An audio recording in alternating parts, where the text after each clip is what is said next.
सुबह एक international news agency एक खबर छापती है और ये खबर फिलिस्तीन के राष्ट्रपति महमूद अब्बास के हवाले से छपती है, जिसमें ये कहा जाता है कि महमूद अब्बास ने हमास को गाजा में हथियार डालने के लिए कहा है। Hamas will have no role in governing Gaza. Hamas and other faction must surrender their weapons to the Palestine authority.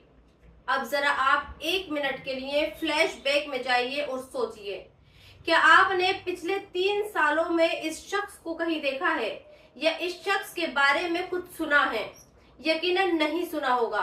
आपने सिर्फ गाजा पर बमबारी होते हुए देखा होगा।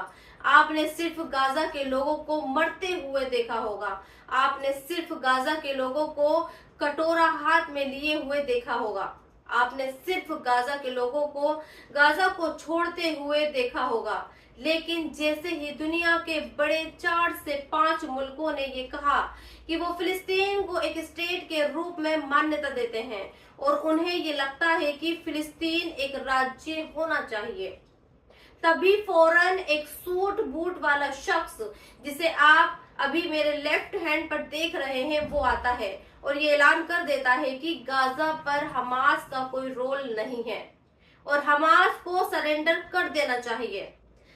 7 अक्टूबर से लेकर 23 सितंबर 2025 तक गाजा में 66,000 से ज्यादा लोग मारे जा चुके हैं और ये जनाब आज भी तंदुरुस्त हैं। गाजा के लोगों की भूख की वजह से पसलियां दिख रही हैं और इनके गाल आज भी लाल हैं। आखिर इस महमूद अब्बास को आज तक कोई भी खरोश क्यों नहीं आई? आखिर इजराइल की इतनी भीषण बमबारी में भी महमूद अब्बास सही सलामत क्यों है? तो जानते हैं इसका जवाब क्या है। तो खबरों के मुताबिक ये आदमी रामल्लाह में रहता है। रामल्लाह फिलिस्तीन के एक शहर वेस्ट बैंक में है और यहीं से फिलिस्तीन की सरकार चलती है। ये गाजा से करीब 130 किलोमीटर की दूरी पर है और आज मैंने जो रिसर्च की है वो ये बताती है कि रामल्लाह पर इजराइल ने उस तरह से कोई अटैक या बमबारी नहीं की जिस तरह से वो पिछले 3 सालों से गाजा में करता आ रहा है। इसलिए रामल्लाह में जो भी फिलिस्तीनी रहते हैं उन्हें ना तो बमबारी का खतरा होता है और ना ही खाने पीने की चीजों को लेकर कभी कोई दिक्कत आती है।